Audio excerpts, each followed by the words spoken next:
BCom ਭਾਗ ਤੀਸਰਾ BA ਅਤੇ BSc ਭਾਗ ਤੀਸਰਾ ਦੇ ਪੰਜਾਬੀ ਲਾਜ਼ਮੀ ਦੇ ਵਿਦਿਆਰਥੀਓ, ਤੁਹਾਡੇ ਸਿਲੇਬਸ ਦੇ ਵਿੱਚ ਸ਼ਾਮਲ ਕੀਤੇ ਗਏ ਨਾਵਲ ਇਹੋ ਹਮਾਰਾ ਜੀਵਨ, ਇਹਦੇ ਬਾਰੇ ਆਪਾਂ ਚਰਚਾ ਕਰ ਰਹੇ ਹਾਂ। ਅੱਜ ਆਪਾਂ 14ਵੇਂ ਕਾਂਡ ਦੀ ਗੱਲ ਕਰਾਂਗੇ। ਇਸ ਤੋਂ ਪਹਿਲਾਂ ਆਪਾਂ 13 ਕਾਂਡਾਂ ਦੀ ਗੱਲ ਕਰ ਚੁੱਕੇ ਹਾਂ ਔਰ ਉਹਨਾਂ 13 ਕਾਂਡਾਂ ਦੇ ਵਿੱਚ ਪੇਸ਼ ਹੋਏ ਪਾਤਰ ਔਰ ਪੇਸ਼ ਹੋਏ ਵਿਸ਼ੇ ਦੀ ਗੱਲ ਆਪਾਂ ਸਿਲਸਿਲੇਵਾਰ ਅੱਗੇ ਵਧਾਈ ਸੀ। ਇਸ ਨਾਵਲ ਦੇ ਵਿੱਚ ਸ਼ੁਰੂ ਤੋਂ ਲੈ ਕੇ ਅਖੀਰ ਤੱਕ ਇੱਕ ਪਾਤਰ ਭਾਨੀ ਹਮੇਸ਼ਾ ਹਾਜ਼ਰ ਰਹਿੰਦਾ। ਭਾਨੀ ਦੀ ਸਥਿਤੀ ਦੀ ਪੇਸ਼ਕਾਰੀ ਹੀ ਅਸਲ ਦੇ ਵਿੱਚ ਨਾਵਲਕਾਰਾਂ ਦਾ ਉਦੇਸ਼ ਹੈ।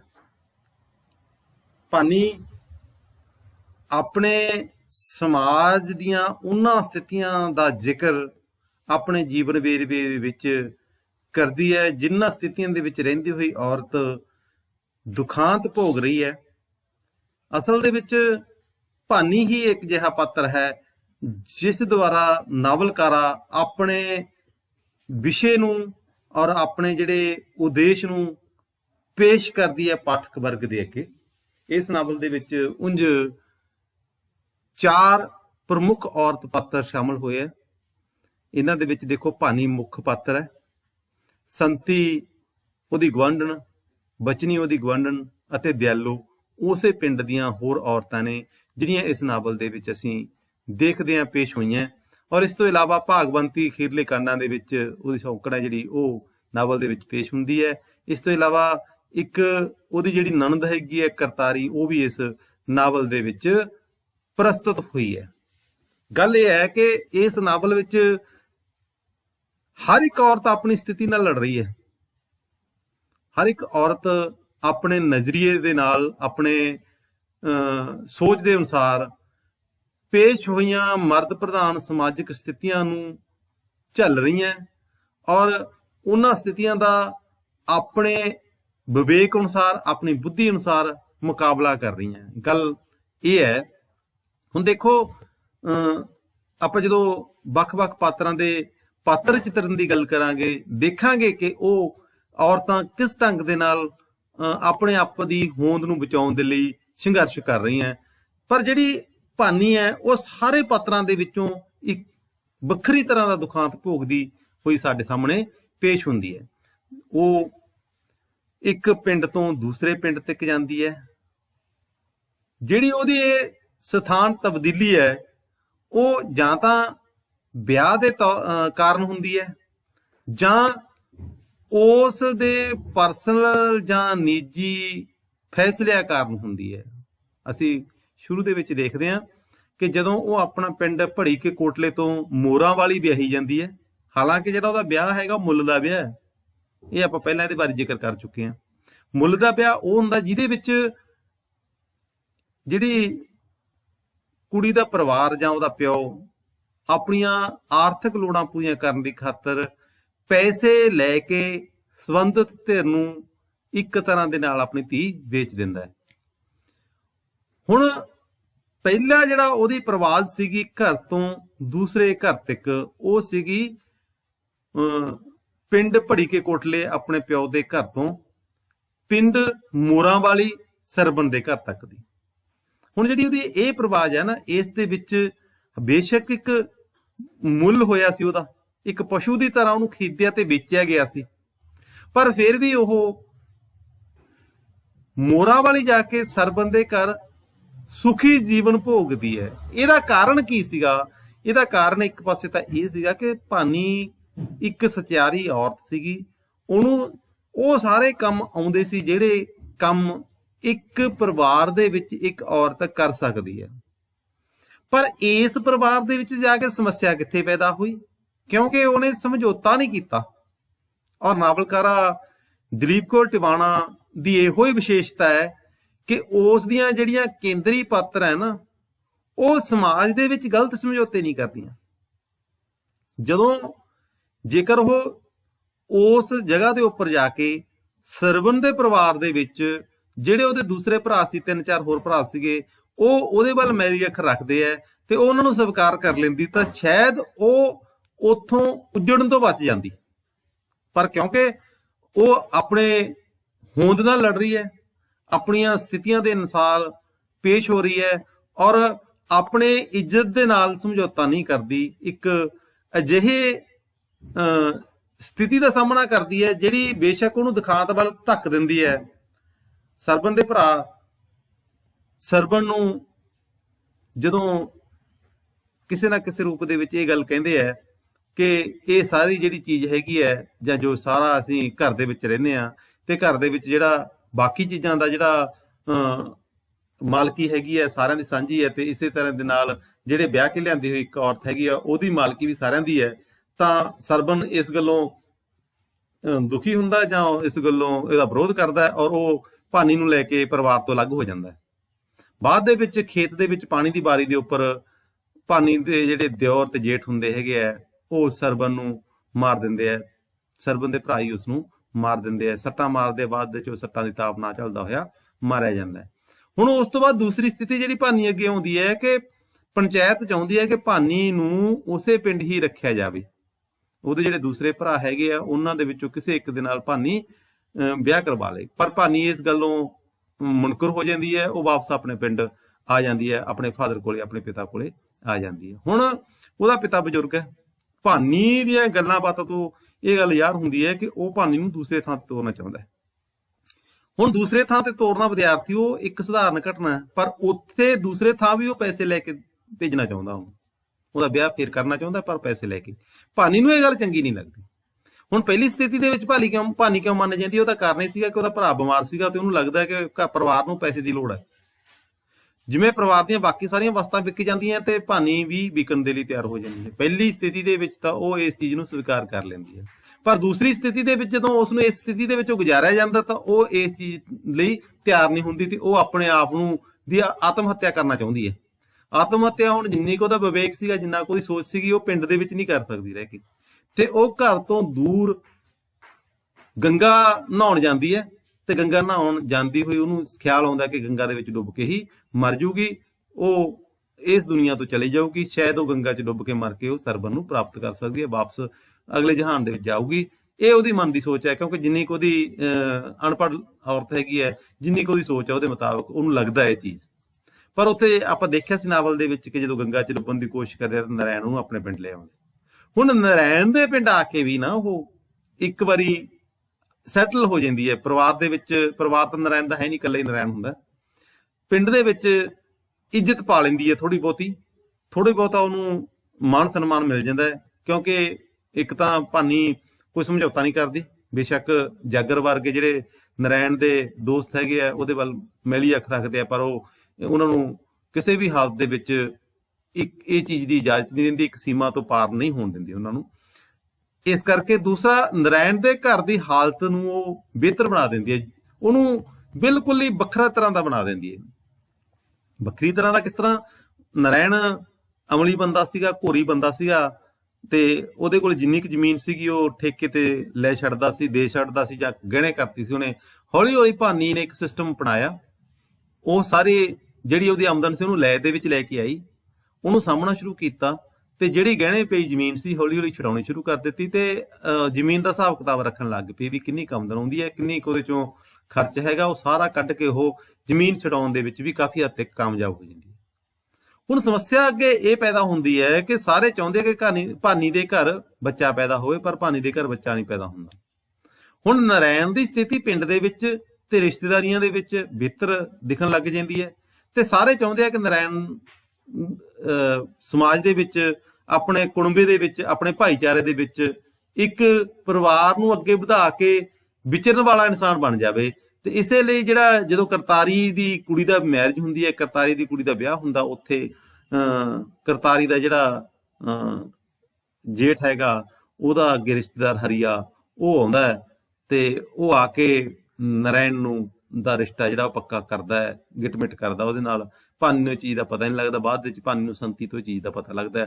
ਤੇ ਉਸ ਤੋਂ ਬਾਅਦ ਜਦੋਂ ਸੰਤੀ ਨੂੰ ਲੱਗਦਾ ਹੈ ਕਿ ਭਾਨੀ ਨੂੰ ਲੱਗਦਾ ਹੈ ਕਿ ਮੇਰੀਆਂ ਪਰਿਵਾਰ ਦੇ ਵਿੱਚ ਜਿਹੜੀ ਸਥਿਤੀ ਆ ਹੁਣ ਡਾਮਾਡੋਲ ਹੋ ਜਾਊਗੀ, ਤੇ ਉਹ ਦਿਮਾਗੀ ਤੌਰ ਤੇ ਅਪਸੈਟ ਰਹਿਣ ਲੱਗ ਜਾਂਦੀ ਹੈ, ਜਾਂ ਉਹ ਆਪਣੇ ਅਨੁਸਾਰ ਜਦੋਂ ਵਿਚਰਦੀ ਹੈਗੀ ਤੇ ਮਾਨਸਿਕ ਦਬਾਅ ਦੇ ਵਿੱਚ ਆ ਜਾਂਦੀ ਹੈ, ਤੇ ਉਹਦੀ ਜਿਹੜੀ ਸਥਿਤੀ ਹੈਗੀ ਹੈ ਅਸੀਂ ਦੇਖਦੇ ਹਾਂ ਨਾਵਲ ਦੇ ਵਿੱਚ ਫਿਰ ਦੁਖਾਂਤ ਦੇ ਵੱਲ ਵੱਧਦੀ ਹੈ।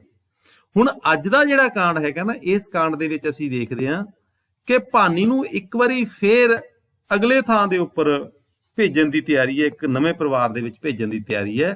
ਇਹਨੂੰ ਇੱਕ ਵਾਰੀ ਫੇਰ ਵੇਚਣ ਦੀ ਤਿਆਰੀ ਕੀਤੀ ਜਾ ਰਹੀ ਹੈ। ਹੁਣ ਜਿਹੜਾ ਵੇਚਣ ਦਾ ਕੰਮ ਕਾਰਜ ਕਰ ਰਿਹਾ ਹੈਗਾ ਇਹ ਨਰੈਣ ਕਰ ਰਿਹਾ। ਦੇਖੋ, ਜਦੋਂ ਨਰੈਣ ਦੂਸਰਾ ਵਿਆਹ ਕਰਾ ਲੈਂਦਾ, ਭਾਗਵੰਤੀ ਉਸਦੇ ਘਰ ਆ ਜਾਂਦੀ ਹੈ। ਅਸੀਂ ਦੇਖਦੇ ਹਾਂ ਕਿ ਭਾਗਵੰਤੀ ਤਰ੍ਹਾਂ ਤਰ੍ਹਾਂ ਦੇ ਦੋਸ਼ ਲਾਉਣਾ ਸ਼ੁਰੂ ਕਰ ਦਿੰਦੀ ਹੈ ਭਾਨੋ ਤੇ। ਭਾਨੀ ਤੇ ਜਦੋਂ ਤਰ੍ਹਾਂ ਤਰ੍ਹਾਂ ਦੇ ਦੋਸ਼ ਲੱਗਦੇ ਹੈਗੇ ਤੇ ਭਾਨੀ ਨੂੰ ਵੀ ਲੱਗਦਾ ਪਰਿਵਾਰ ਦੇ ਵਿੱਚ ਜਿਹੜੀ ਉਹਦੀ ਸਥਿਤੀ ਹੈਗੀ ਉਹ ਡਾਮਾਡੋਲ ਹੋ ਗਈ ਹੈ, ਉਹਦੇ ਹੱਕ ਖੋਹ ਲਏ ਗਏ ਹੈ, ਇਸ ਤਰ੍ਹਾਂ ਮਹਿਸੂਸ ਹੁੰਦਾ। ਉਹ ਇੱਕ ਨੌਕਰਾਣੀਆਂ ਦੀ ਤਰ੍ਹਾਂ ਘਰ ਦੇ ਵਿੱਚ ਕੰਮ ਕਰਦੀ ਹੈ, ਖਾਣਾ ਮਿਲਦਾ ਨਹੀਂ ਮਿਲਦਾ ਕੋਈ ਨਹੀਂ ਪੁੱਛਦਾ ਉਹਨੂੰ। ਅਖੀਰ ਦੇ ਵਿੱਚ ਨਰੈਣ ਇੱਕ ਨਵੀਂ ਚਾਲ ਚੱਲਦਾ ਹੈ, ਮਰਦ ਪ੍ਰਧਾਨ ਸਮਾਜ ਵਾਲੀ ਚਾਲ। ਉਸ ਨੂੰ ਇੱਕ ਹੋਰ ਜਗ੍ਹਾ ਦੇ ਉੱਪਰ ਵੇਚਣ ਦੀ ਕੋਸ਼ਿਸ਼ ਕਰਦਾ ਹੈ ਔਰ ਕਾਮਯਾਬ ਵੀ ਹੁੰਦਾ ਹੈ।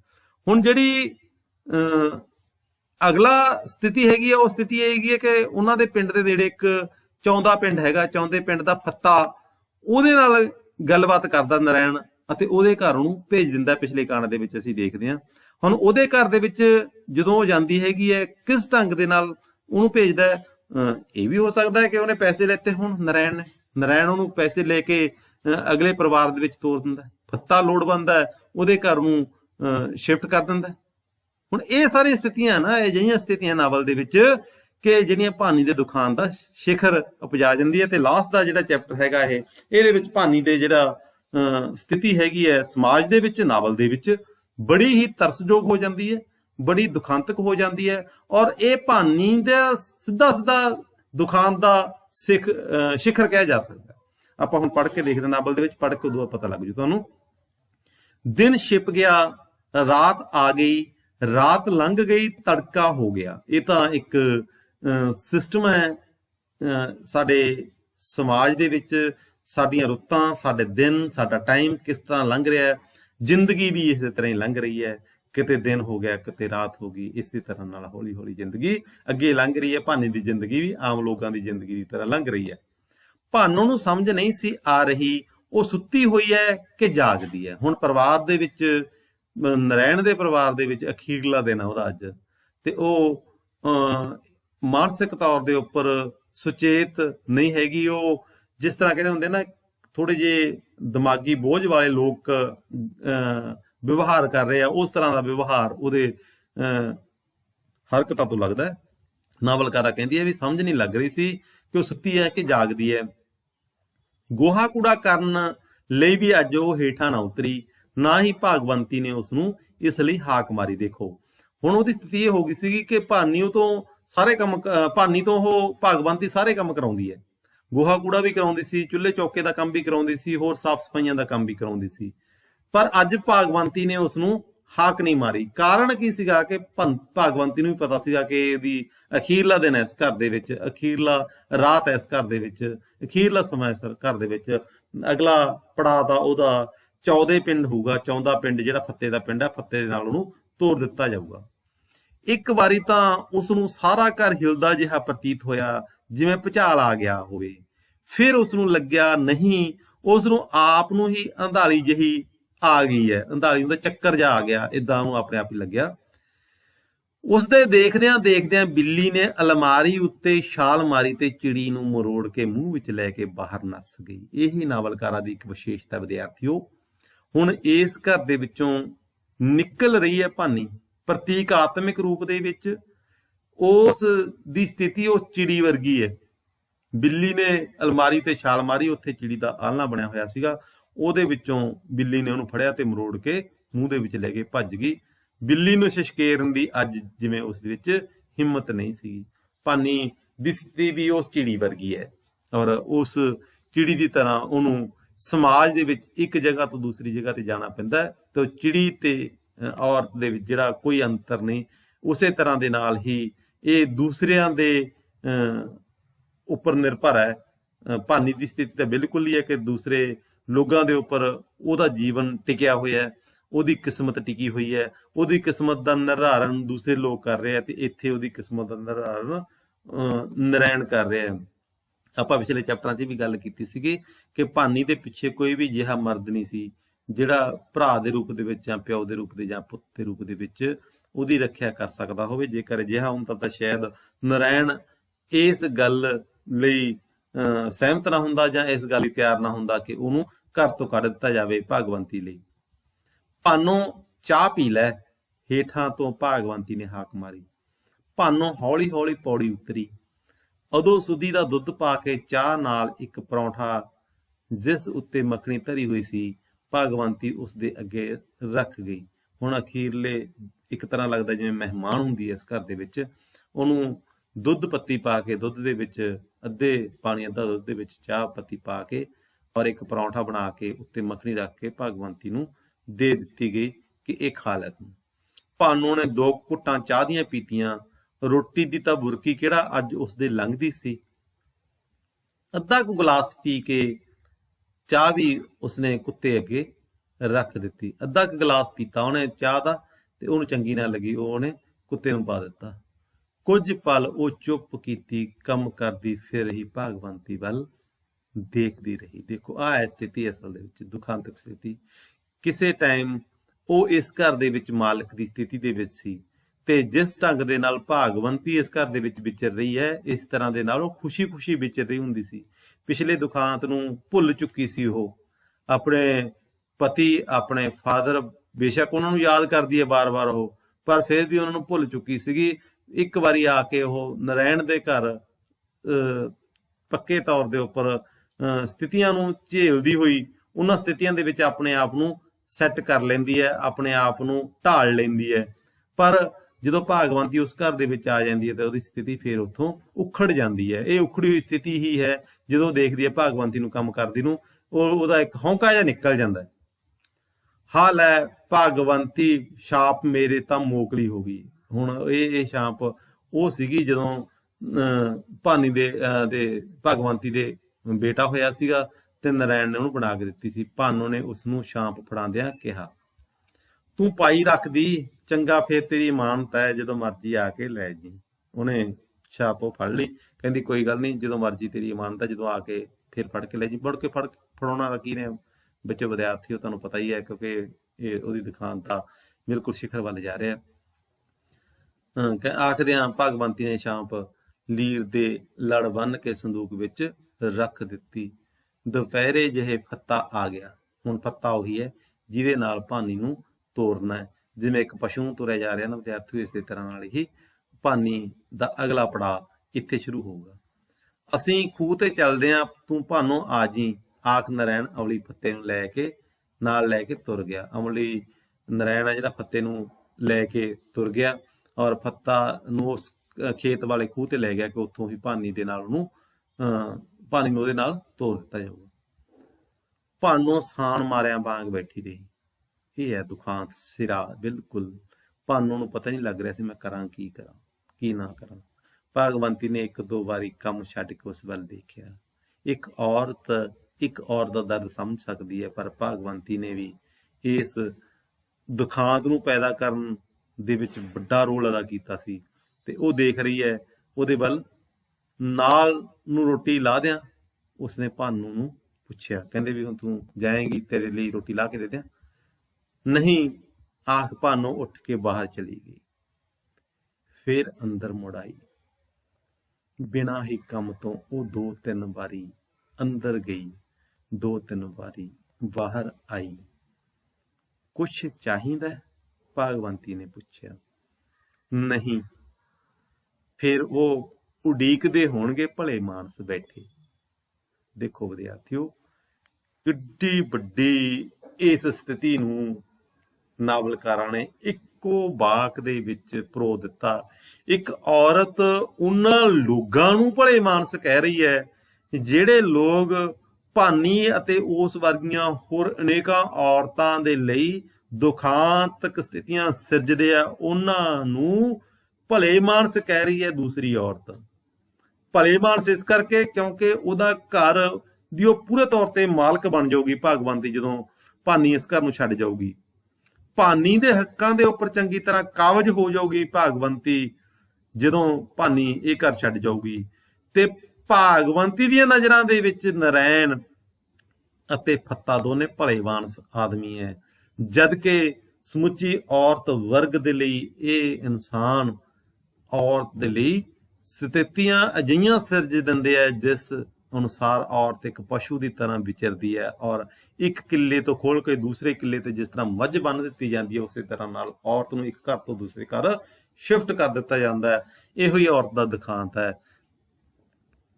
ਪਰ ਔਰਤ ਇਸ ਦੁਖਾਂਤ ਨੂੰ ਨਿੱਜੀ ਤੌਰ ਤੇ ਭੋਗ ਰਹੀ ਹੈ ਸਮੂਹਿਕ ਰੂਪ ਦੇ ਵਿੱਚ। ਇਸ ਦੁਖਾਂਤ ਦੇ ਨਾਲ ਲੜਨ ਦੀ ਅਜੇ ਔਰਤ ਦੇ ਵਿੱਚ ਹਿੰਮਤ ਨਹੀਂ ਪਈ, ਇਕੱਠੇ ਹੋ ਕੇ ਲੜਨ ਦੀ ਹਿੰਮਤ ਅਜੇ ਨਹੀਂ ਪਈ, ਕਿਉਂਕਿ ਜਿਸ ਸਮੇਂ ਇਹ ਨਾਵਲ ਲਿਖਿਆ ਗਿਆ ਸੀ ਉਸ ਸਮੇਂ ਔਰਤ ਇਸ ਚੀਜ਼ ਬਾਰੇ ਸੋਚ ਵੀ ਨਹੀਂ ਸਕਦੀ ਸੀ। ਭਾਨੋ ਅੰਦਰ ਗਈ, ਟੰਗਣੇ ਉੱਤੋਂ ਘੱਗਰਾ ਲਾਇਆ, ਫਿਰ ਪਤਾ ਨਹੀਂ ਕੀ ਸੋਚ ਕੇ ਉੱਥੇ ਹੀ ਧਰ ਦਿੱਤਾ। ਬਾਹਰ ਵਿਹੜੇ ਵਿੱਚ ਕਾਲਾ ਪਿਆ ਅੰਗੂਠਾ ਚੁੰਗ ਰਿਹਾ ਸੀ। ਵਿਦਿਆਰਥੀ ਇੱਥੇ ਇੱਕ ਵਾਰੀ ਦੇਖੋ, ਘੱਗਰਾ ਉਹਨੇ ਟੰਗਣੇ ਤੇ ਪਿਆ ਸੀਗਾ, ਉਹਨੂੰ ਲਾ ਕੇ ਪਾਉਣ ਦੀ ਕੋਸ਼ਿਸ਼ ਕੀਤੀ ਸੀ। ਇੱਕ ਵਾਰੀ ਤੁਸੀਂ ਦੇਖਿਆ ਹੋਊਗਾ ਨਾਵਲ ਦੇ ਵਿੱਚ ਕਿ ਘਰ ਦੇ ਵਿੱਚ ਉਹਦੇ ਕੋਈ ਗਾਂ ਦਾ ਬੱਚਾ ਆਇਆ ਸੀਗਾ ਜਿਹੜਾ ਕਿ ਉਹਦੀ ਕਣਕ ਨੂੰ ਆ ਕੇ ਖਾਣ ਲੱਗ ਗਿਆ ਸੀ, ਤੇ ਉਹਨੂੰ ਭਜਾਉਣ ਦੇ ਲਈ ਉਹ ਗਈ ਸੀ। ਰਸਤੇ ਦੇ ਵਿੱਚ ਇੱਕ ਹੋਰ ਔਰਤ ਨੂੰ ਮਿਲਦੀ ਹੈ, ਉਹਨੂੰ ਪੁੱਛਦੀ ਹੈ, ਕਹਿੰਦੀ ਤੂੰ ਤਾਂ ਘੱਗਰਾ ਨਹੀਂ ਪਾਇਆ, ਕੀ ਗੱਲ ਅੱਜ ਪੇਕੇ ਘਰ ਬਣਾ ਛੱਡਿਆ ਪਿੰਡ ਨੂੰ, ਸਹੁਰੇ ਪਿੰਡ ਨੂੰ, ਠੀਕ ਹੈ ਨਾ। ਹੁਣ ਇਹ ਘੱਗਰਾ ਇੱਕ ਆਪਣੇ ਆਪ ਦੇ ਜੇ ਪ੍ਰਤੀਕ ਸੀਗਾ ਕਿ ਸਹੁਰੇ ਘਰ ਜਦੋਂ ਰਹਿਣਾ ਹੁੰਦਾ ਸੀ ਔਰਤ ਨੇ ਉੱਥੇ ਘੱਗਰਾ ਪਾਉਂਦੀਆਂ ਸੀਗੀਆਂ, ਔਰ ਪੇਕੇ ਘਰ ਦੇ ਵਿੱਚ ਘੱਗਰਾ ਪਾਉਣ ਦੀ ਜ਼ਰੂਰਤ ਨਹੀਂ ਹੁੰਦੀ ਸੀਗੀ। ਹੁਣ ਇੱਥੇ ਦੇਖੋ, ਜਿਹੜਾ ਨਰਾਇਣ ਦਾ ਪਿੰਡ ਅੱਜ ਉਹਦਾ ਸਹੁਰਾ ਪਿੰਡ ਨਹੀਂ ਰਹਿ ਗਿਆ, ਇਸ ਕਰਕੇ ਉਹ ਟੰਗਣੇ ਤੋਂ ਘੱਗਰਾ ਲਾਉਂਦੀ ਹੈ, ਪਰ ਫਿਰ ਉੱਥੇ ਹੀ ਰੱਖ ਦਿੰਦੀ ਹੈ, ਕਿਉਂਕਿ ਉਹਨੂੰ ਪਤਾ ਲੱਗਦਾ ਹੈ ਕਿ ਨਹੀਂ, ਅੱਜ ਤੋਂ ਬਾਅਦ ਇਹ ਮੇਰਾ ਸਹੁਰਾ ਪਿੰਡ ਨਹੀਂ ਰਿਹਾ, ਇਸ ਕਰਕੇ ਇਹਦੇ ਪਾਉਣ ਦੀ ਜ਼ਰੂਰਤ ਨਹੀਂ ਹੈਗੀ। ਇਹ ਇੱਕ ਪ੍ਰਤੀਕਾਤਮਕ ਵਿਅੰਗ ਵੀ ਇਸ ਨਾਵਲ ਦੇ ਵਿੱਚ ਨਾਵਲਕਾਰਾਂ ਨੇ ਪੇਸ਼ ਕੀਤਾ। ਟੰਗਣੇ ਉੱਤੋਂ ਘੱਗਰਾ ਲਾਇਆ, ਫਿਰ ਪਤਾ ਨਹੀਂ ਕੀ ਸੋਚ ਕੇ ਉੱਥੇ ਹੀ ਧਰ ਦਿੱਤਾ। ਬਾਹਰ ਵਿਹੜੇ ਵਿੱਚ ਕਾਲਾ ਪਿਆ ਅੰਗੂਠਾ ਚੁੰਗ ਰਿਹਾ ਸੀ। ਦਾ ਬੇਟਾ, ਭਾਗਵੰਤੀ ਦਾ ਬੇਟਾ। ਭਾਨੋ ਨੇ ਉਸ ਦਾ ਸਿਰ ਪਲੋਸਿਆ ਤੇ ਕਿਹਾ, ਕਾਲਿਆ ਮੈਂ ਜਾਨੀ ਆ ਪੁੱਤ। ਵੀਹੀ ਵਿੱਚ ਪਹੁੰਚ ਕੇ ਉਸਨੇ ਇੱਕ ਵਾਰੀ ਫਿਰ ਮੁੜ ਕੇ ਘਰ ਵੱਲ ਦੇਖਿਆ। ਸੰਤੀ ਦੇ ਵਾਰ ਮੂਹਰੇ ਔੜਕੀ ਪਰ ਤੁਰ ਗਈ, ਬਿਨਾਂ ਘੱਗਰੇ ਤੋਂ, ਬਿਨਾਂ ਘੁੰਡ ਕੱਢਿਆਂ। ਅੱਜ ਭਾਨੋ ਸੱਥ ਵਿੱਚੋਂ ਦੀ ਪ੍ਰਦੇਸ਼ਨਾ ਵਾਂਗ ਲੰਘੀ ਜਾ ਰਹੀ ਸੀ। ਬਿਨਾਂ ਘੱਗਰੇ ਤੋਂ, ਬਿਨਾਂ ਘੁੰਡ ਕੱਢਿਆਂ ਅੱਜ ਭਾਨੋ ਸੱਥ ਵਿੱਚੋਂ ਪ੍ਰਦੇਸ਼ਨਾ ਵਾਂਗ ਲੰਘ ਜਾ ਰਹੀ ਸੀ। ਦੇਖੋ, ਇਹ ਹੈ ਦੁਖਾਂਤ ਦਾ ਸਿਰਾ, ਦੁਖਾਂਤ ਦਾ ਐਂਡ, ਦੁਖਾਂਤ ਦਾ ਸਿਖਰ। ਇੱਕ ਔਰਤ ਆਪਣੇ ਸਾਰੇ ਅਧਿਕਾਰ ਛੱਡ ਕੇ, ਇੱਕ ਔਰਤ ਆਪਣੇ ਸਾਰੇ ਹੱਕ ਛੱਡ ਕੇ ਇੱਕ ਥਾਂ ਤੋਂ ਦੂਸਰੀ ਥਾਂ ਤੇ ਫਿਰ ਸ਼ਿਫਟ ਹੋ ਰਹੀ ਹੈ। ਅੱਗੇ ਉਹਦੇ ਨਾਲ ਕੀ ਹੋਊਗਾ, ਕਿਵੇਂ ਹੋਊਗਾ, ਇਹ ਨਾਵਲਕਾਰਾ ਪਾਠਕ ਵਰਗ ਦੇ ਉੱਪਰ ਛੱਡ ਗਿਆ, ਕਿਉਂਕਿ ਅੱਗੇ ਉਹ ਜਾ ਰਹੀ ਹੈ ਚੌਂਦੇ ਪਿੰਡ ਦੇ ਫੱਤੇ ਦੇ ਨਾਲ, ਇੱਕ ਪਸ਼ੂ ਦੀ ਤਰ੍ਹਾਂ। ਜਿਵੇਂ ਇੱਕ ਪਸ਼ੂ ਦਾ ਸੰਗਲ ਕਿੱਲੇ ਤੋਂ ਖੋਲ ਕੇ ਦੂਸਰੇ ਬੰਦੇ ਨੂੰ ਫੜਾ ਦਿੱਤਾ ਜਾਂਦਾ ਹੈ ਔਰ ਉਹਦਾ ਮੁੱਲ ਵੱਟ ਲਿਆ ਜਾਂਦਾ ਹੈ, ਇਸੇ ਤਰ੍ਹਾਂ ਨਾਲ ਔਰਤ ਦੀ ਸਥਿਤੀ ਸਮਾਜ ਦੇ ਵਿੱਚ ਵੀ ਉਸੇ ਤਰ੍ਹਾਂ ਦੀ ਪੇਸ਼ ਹੋਈ ਹੈ। ਬੇਸ਼ੱਕ ਵਿਦਿਆਰਥੀਓ, ਭਾਨੋ ਬੇਹੱਦ ਸਚਿਆਰੀ ਔਰਤ ਹੈ, ਪਰ ਉਹਨੂੰ ਥਾਂ ਥਾਂ ਦੇ ਉੱਪਰ ਔਕੜਾਂ ਦਾ ਸਾਹਮਣਾ ਕਰਨਾ ਪੈਂਦਾ, ਦੁਖਾਂਤ ਦਾ ਸਾਹਮਣਾ ਕਰਨਾ ਪੈਂਦਾ। ਇਸ ਨਾਵਲ ਦੇ ਵਿੱਚ ਇਸ ਔਰਤ ਦਾ ਜਿਹੜਾ ਦੁਖਾਂਤ ਹੈ, ਉਹਦਾ ਸਿਖਰ ਨਾਵਲਕਾਰਾਂ ਨੇ ਬੜੇ ਹੀ ਕਲਾਤਮਕ ਢੰਗ ਦੇ ਨਾਲ ਸਿਰਜਿਆ। ਇਹ ਨਾਵਲ ਸਾਹਿਤ ਅਕਾਡਮੀ ਜੇਤੂ ਨਾਵਲ ਤਾਂ ਹੀ ਬਣਿਆ ਕਿਉਂਕਿ ਇਸ ਦੇ ਵਿੱਚ ਨਾਵਲਕਾਰਾਂ ਨੇ ਬੜੇ ਕਾਮਯਾਬੀ ਦੇ ਨਾਲ ਇੱਕ ਅਜਿਹੀ ਔਰਤ ਦੇ ਦੁਖਾਂਤ ਨੂੰ ਸਿਰਜਿਆ ਜੋ ਸਥਿਤੀਆਂ ਨਾਲ ਸਮਝੌਤਾ ਨਹੀਂ ਕਰਦੀ। ਦੇਖੋ, ਬੜੇ ਨਾਵਲ ਦੇ ਵਿੱਚ ਮੌਕੇ ਆਏ ਹੈ ਜਦੋਂ ਉਹ ਦੂਸਰੇ ਮਰਦਾਂ ਦੀਆਂ ਗੱਲਾਂ ਮੰਨ ਕੇ ਸਮਾਜ ਦੇ ਵਿੱਚ ਵਿਚਰ ਸਕਦੀ ਸੀ, ਦਿਆਲੋ ਦੀ ਤਰ੍ਹਾਂ, ਬਚਨੀ ਦੀ ਤਰ੍ਹਾਂ, ਪਰ ਨਹੀਂ, ਉਹਨੇ ਕੋਈ ਸਮਝੌਤਾ ਨਹੀਂ ਕੀਤਾ। ਆਪਣੀ ਇੱਜ਼ਤ ਦੇ ਨਾਲ ਉਹਨੇ ਸਮਝੌਤਾ ਨਹੀਂ ਕੀਤਾ, ਆਪਣੀ ਇੱਜ਼ਤ ਨੂੰ ਉਹਨੇ ਦਾਅ ਤੇ ਨਹੀਂ ਲਾਇਆ। ਇਹੋ ਹੀ ਵਿਦਿਆਰਥੀਓ ਇਸ ਨਾਵਲ ਦੇ ਵਿੱਚ ਨਾਵਲਕਾਰਾਂ ਨੇ ਪੇਸ਼ ਕੀਤਾ ਹੈ। ਸਮੁੱਚੇ ਨਾਵਲ ਦੇ ਘਟਨਾਕ੍ਰਮ ਦੇ ਵਿੱਚ ਤੇ ਵਿਸ਼ੇ ਦੇ ਵਿੱਚ ਭਾਨੋ ਹਾਜ਼ਰ ਰਹਿੰਦੀ ਹੈ। ਭਾਨੋ ਬਹੁਤ ਘੱਟ ਥਾਵਾਂ ਦੇ ਉੱਪਰ ਤੁਹਾਨੂੰ ਹੱਸਦੀ ਹੋਈ ਦਿਖਾਈ ਦੇਊਗੀ। ਭਾਨੋ ਬਹੁਤ ਘੱਟ ਹਾਲਤਾਂ ਦੇ ਵਿੱਚ ਤੁਹਾਨੂੰ ਖੁਸ਼ ਮਿਲੂਗੀ, ਪਰ ਜਿਹੜਾ ਉਹਦਾ ਦੁਖਾਂਤ ਹੈਗਾ ਉਹ ਆਰ ਪਾਰ ਫੈਲਿਆ ਹੋਇਆ ਹੈ ਇਸ ਨਾਵਲ ਦੇ ਹਰ ਇੱਕ ਵਾਕ ਦੇ ਵਿੱਚ। ਇਹੋ ਹੀ ਨਾਵਲਕਾਰਾਂ ਦਾ ਉਦੇਸ਼ ਸੀਗਾ ਇਸ ਨਾਵਲ ਦੇ ਵਿੱਚ ਪੇਸ਼ਕਾਰੀ ਜਿਹੜੀ ਕੀਤੀ ਹੈ ਭਾਨੂੰ ਦੀ। ਅੱਜ ਦਾ ਨਾਵਲ ਇਸ ਲੈਕਚਰ ਦੇ ਨਾਲ ਨਾਵਲ ਸਾਰਾ ਉਹਦੀ ਪੜ੍ਹਤ ਖਤਮ ਹੁੰਦੀ ਹੈ, ਵਿਸ਼ਾ ਖਤਮ ਹੁੰਦਾ। ਵਿਦਿਆਰਥੀਓ, ਆਉਣ ਵਾਲੇ ਲੈਕਚਰਾਂ ਦੇ ਵਿੱਚ ਇੱਕ ਤਾਂ ਆਪਾਂ ਇਸ ਨਾਵਲ ਦੇ ਸਮੁੱਚੇ ਥੀਮ ਦੀ ਗੱਲ ਕਰਾਂਗੇ, ਵਿਸ਼ੇ ਦੀ ਗੱਲ ਕਰਾਂਗੇ, ਇਸ ਨਾਵਲ ਦੇ ਵਿੱਚ ਪੇਸ਼ ਹੋਏ ਵੱਖ-ਵੱਖ ਪਾਤਰਾਂ ਦੀ ਗੱਲ ਕਰਾਂਗੇ। ਉਸ ਤੋਂ ਬਾਅਦ ਜਿਹੜੇ ਤੁਹਾਡੇ ਸਿਲੇਬਸ ਦੇ ਵਿੱਚ ਬਾਕੀ ਪ੍ਰਸ਼ਨ ਹੈਗੇ ਆ ਗ੍ਰਾਮਰ ਦੇ ਨਾਲ ਸੰਬੰਧਿਤ, ਵਿਆਕਰਨ ਨਾਲ ਸੰਬੰਧਿਤ, ਉਹਨਾਂ ਦੀ ਗੱਲ ਕਰਾਂਗੇ। ਅੱਜ ਦਾ ਲੈਕਚਰ ਆਪਾਂ ਇੱਥੇ ਹੀ ਖਤਮ ਕਰ ਰਹੇ ਹਾਂ। ਤੁਹਾਡਾ ਨਾਵਲ ਵੀ ਇੱਥੇ ਹੀ ਖਤਮ ਹੋ ਗਿਆ।